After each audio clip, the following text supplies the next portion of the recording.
We as artists get obsessed. We get obsessed about everything.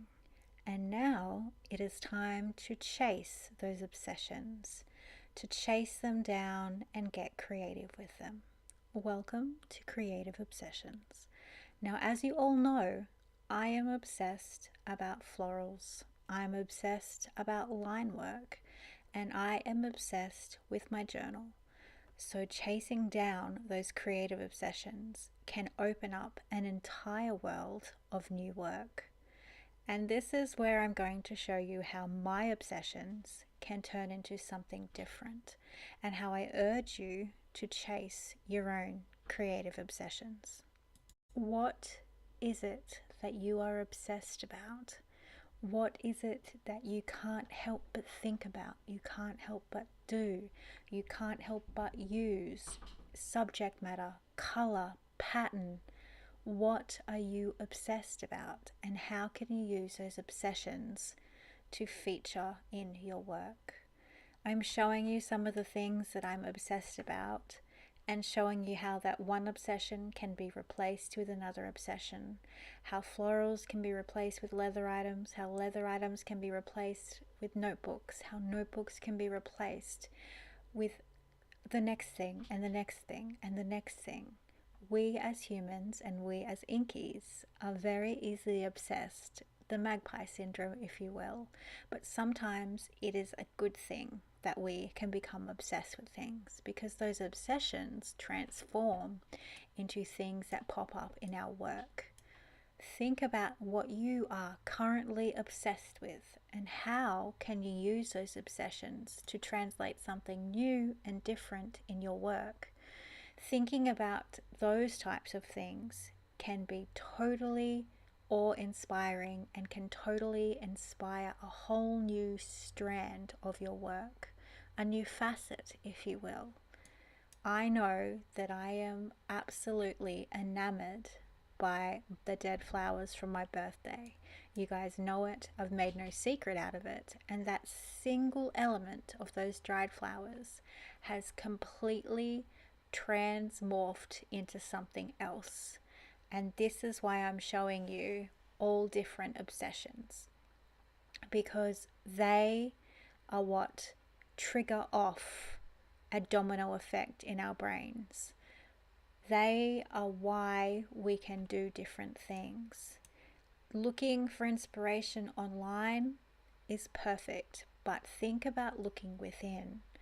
What are you totally obsessed about? That is where we're going to begin. And that is where I show you how one thing, like these dead flowers, can totally change the way you look at things, and how they can be morphed into one thing, into another thing, into another thing, and look totally different.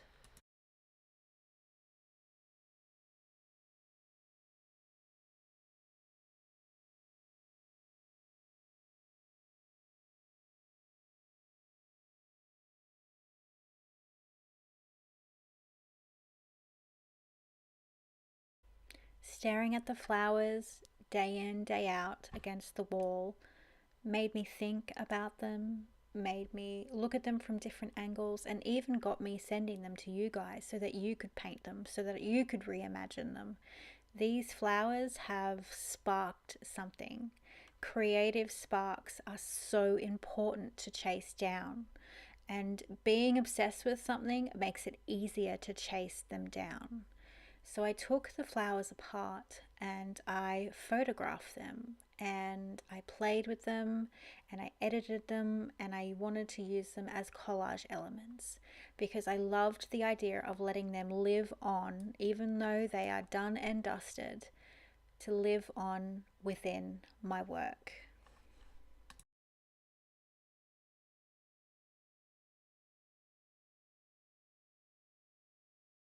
Once I turned them into collage elements, I decided that I needed to take them further and further. And yes, you will get these beautiful flowers in your collage sheets so I can see you reimagine them. And it'd be so interesting to see how you would take these flowers and turn them into your own artwork, creative Kickstarters, if you will. And you guys know how much I love a good creative Kickstarter.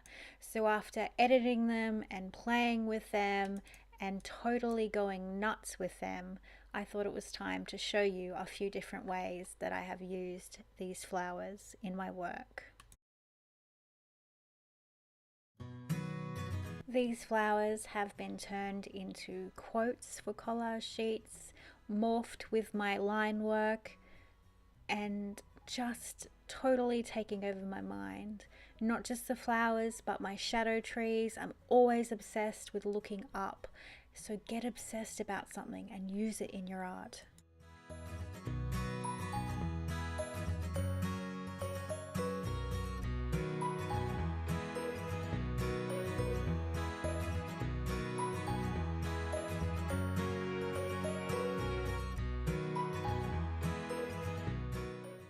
With a little dose of Burgess, it was time to start getting creative, and this is the part that I know you guys love. So I've grabbed my flowers, I've printed them at different sizes in large and small, and I'm just fussy cutting. And you guys know I don't fussy cut for anything, but today was a special day apparently. It's time to fussy cut. And because I am doing my very best to represent all skin types in my collage sheets, I promised to create some tanned, darker skin tone inkies or girls for my collage sheets, because I am all inclusive. And when it was brought to my attention that I wasn't doing as many brown girls as I should be doing, I made it a mission to make sure that I included some more in this month's collage sheets, especially since I have seen the lovely inkies that have used the last brown girls to death in their journals. It was time to give them something new. So I thought it'd be fun to create a dark skinned girl on the craft paper and then incorporate our florals into her hair. This is the second of the dark skinned girls that will go into the collage sheets, and I hope to do a couple more. So I am just using that Stabilo pencil and a paintbrush and some water, and I'm using a little bit of watercolor, but not much. That although I say that and then I put all that red there, but the Stabilo is doing most of the work with the water, and I'm just layering and layering and layering. It is just me going over the shadows, constantly pulling and pushing with my paintbrush. I'm only using a small paintbrush so I can have a bit more control, and just going to town with some dark Payne's Grey, the Stabilo pencil, and a little bit of dark umber.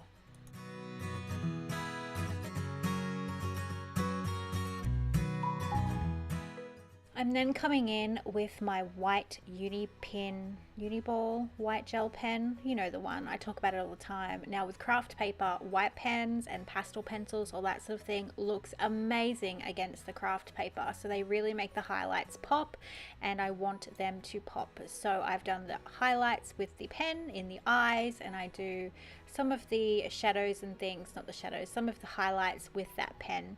There's very little supplies used in this. It is just going over those shadows continually and using that pencil to darken up areas, and just using the watercolor and my water brush, my paintbrush, to really just push at it. And with paintings like these, you really just need to go slow, even though remember that this video is sped up 8 times fast, so that this video is not infinity amount of minutes, because I do not have the time for a long video today, because I am leaving the house tonight, so I need it uploaded before I leave the house. So as you can see, I am just adding in all those details with my pencil and just darkening them up with some water, going over and over. I've shown you where to shade. This is not anything new to you guys. If you are stuck, the shading video is I think 2 months back, where I gave you a cheat sheet on where to shade. I am shading in those exact areas, so I'm not doing anything that I haven't shown you before. So I'm just going over those areas constantly until I'm happy with the level of depth that I'm getting, and making sure that her hair is defined. And yeah, that's it. So I just decided to pull her off that craft paper, and there are those collage sheet elements. Again, and this is my way of incorporating a flower crown into my work, and I absolutely love how it goes. And this is just one element that you can use these collage things. You can do whatever you like with these things. They're there for your creative sparks, but I'm just showing you how an obsession of mine can turn into so many different facets. So you need to think about what sort of things are you're obsessed about. How can you use those obsessions in your artwork? How can they work? Make them work. Think outside the box. Think within, but also think outside the box, because sometimes the best ideas come from things that you are truly, truly passionate about. And where there's passion, there's inspiration, for sure. Like I said, this is a quick video today, and this is the final product. She will be in your collage sheets, and I hope that you get obsessed with me, and I hope to see how your obsessions can translate into something completely, completely different. Thanks for watching. Bye.